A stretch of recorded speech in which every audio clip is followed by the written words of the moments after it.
Here we are on page 12, and we've got these last few problems where we're going to use everything we know about circles, lines, angles, segment lengths, stuff like that, and put it all together in a couple of different shapes. So, number 16, find the missing values. All right, let's look. The first thing we should note is that when this comes in tangent, if this is tangent right here, then this is indeed a 90-degree angle. And that's kind of important to realize that. Yeah, 90 degrees. And partially it comes because of that one rule. If you go all the way through there with the diameter, this angle has to be exactly half of that arc.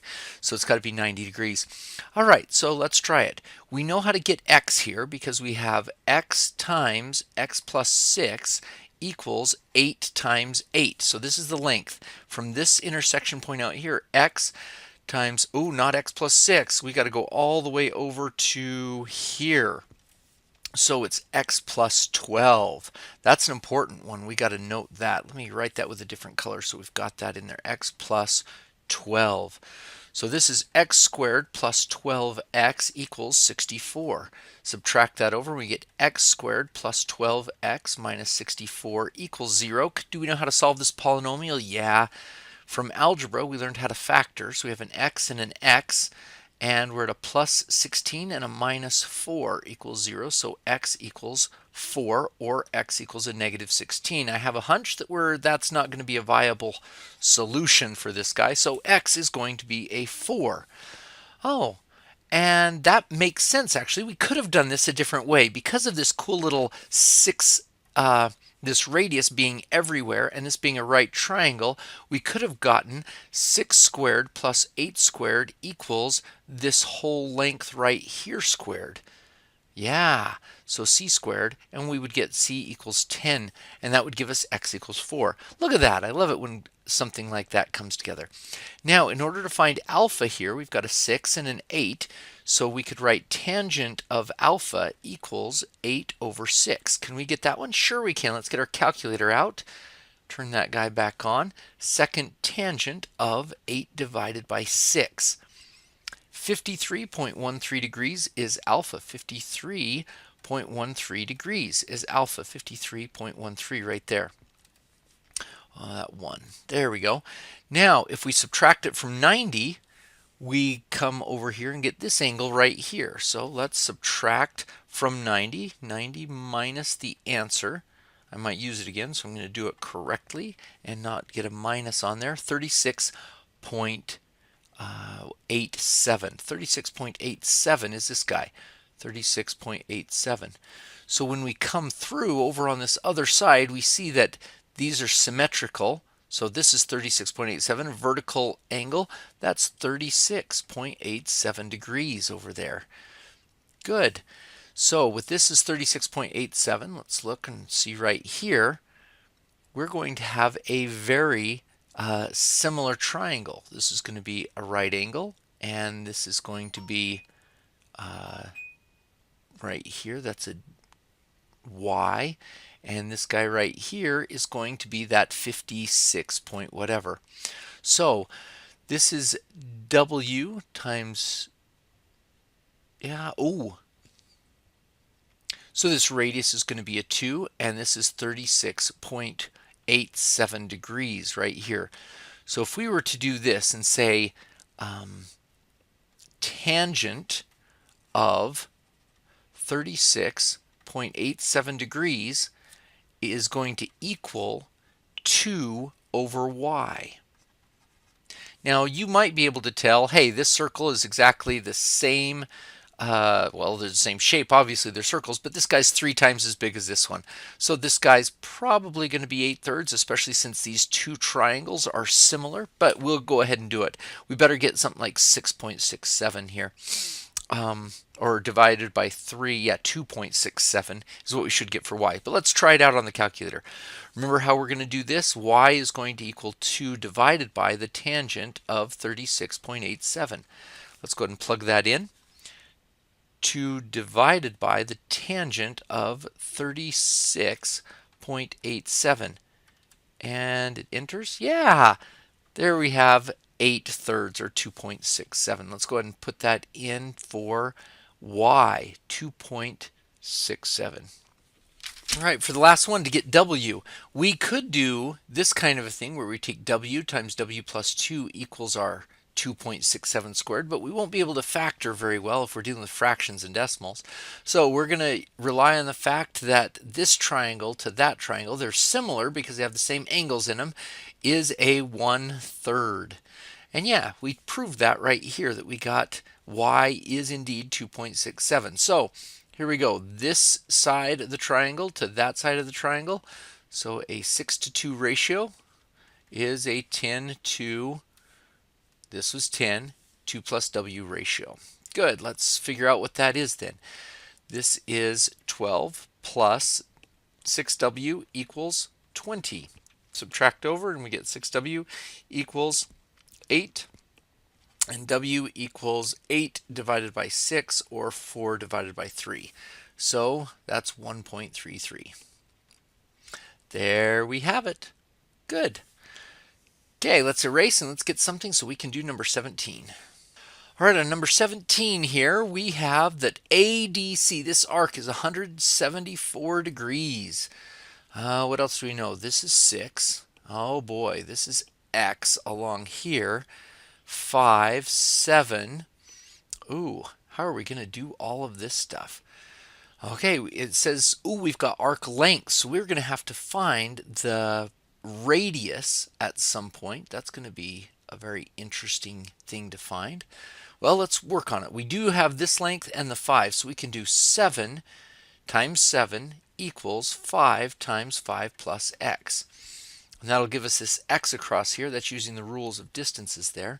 So we get, 49 equals 25 plus 5x. Subtract that over and we get 24 equals 5x. So x equals 4.8. Is that right? 24 divided by 5 is 4.8. So that means here is 2.4 and there's 2.4. That's good. All right, so x, we got it, 4.8. Excellent. Now we need to, what do we need to do here? We got x. Oh, we need the radius. So we've got to take 6 squared plus 2.4 squared equals the radius squared. I'm going to need my calculator for that. We're going to take 6 squared plus 2.4 squared, and then we have to square root that answer.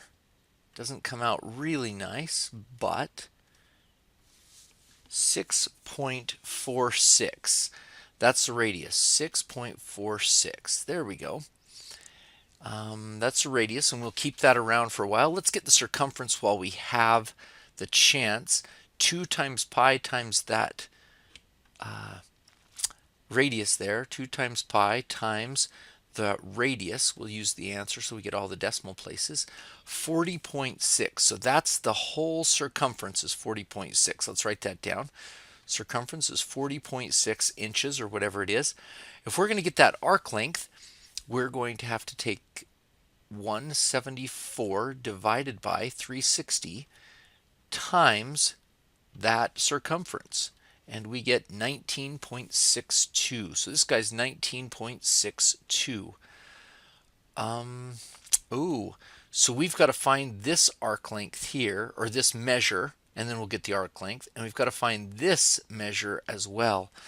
Well, looks like we're going to be trying to find this angle in here. Let's use a different color so we can see what we're doing. So if we've got a theta in here, how are we going to do that? Sine, oh, we could use any three of them. Let's do tangent of theta, because we know that one, 2.4 over 6. Let's find out what theta is. Second tangent of 2.4 divided by 6. And that gives us 21.8 degrees. So that's 21.8 right there. So if we double it, let's times by 2. And the measure of arc, BC, is 43.6 degrees. Alrighty. Now if this is 43.6, oh, that doesn't seem very big at all, 43.6 degrees, then this guy right here, they all have to add up to to 360. So add that to the 174, and then take 360 minus that guy, and we get that this arc is 142. It looks like it's drawn a little bit skiwampus, but that's all right. 142.4 degrees. Yeah, 142.4 is right there. Hey, that's the measure of arc AB, 142.4 degrees. Good. Yeah, these three will add up to 180 degrees. So next we've just got, we can get arc length alpha by taking 142.4 divided by 360. That's the portion of that times the circumference, which was 40.6. And that's 16.06, 16.1. So 16.1. So notice that this guy would be in inches or feet or whatever. That guy's in inches or feet, and these guys are degree measures. So the last one is alpha. We've got to take alpha, we get by 174 minus 142.4 all over 2. So that's that rule where you take this guy minus that guy, and we'll get alpha there. Let's plug that in. 174 minus 142.4, enter, all divided by 2. 15.8 degrees. All right, that's number 17. Oh, that was kind of cool. We used the Pythagorean theorem, sine, cosine, and tangent, and the rules of angles. Cool. All right, bonus. This one says find the area bounded by BC and arc BC and segment BC. All right, so we're going to find the entire area. Let me get this color out here. We're going to find this area and then subtract out the triangle. Okay, so let's go ahead and do that. We know this is 43.6 degrees, so we're going to take 43.6 over 360 times the area, which is pi times 6.46 squared. So that's going to be the area of the whole sector, like this. Okay, let's plug that into the calculator and see what we get. 43.6 divided by 360, that's the portion of the circle we have, times pi times the radius, 6.46 squared. And we get 15.88. So this guy's 15.88. All right, now we've got to find the area of the triangle. So if we get this thing right here, the height is 6 and the base is 4.8. The area is 1/2 base times height. That's going to be 2.4 times 6, or 0.5 times 4.8. That's 2.4 times 6 equals, and 14.4. And now if we subtract these guys, put a subtraction sign in there, this minus this, we'll get this area right in here. Let's even use a different color for that guy. So this guy right here is 15.88 minus 14.4, and that guy 15.88 minus 14.4 gives us 1.48. So this would be like in inches squared. So this is actually the area right in there, and how we get that little area. All right, good deal. You have completed circles.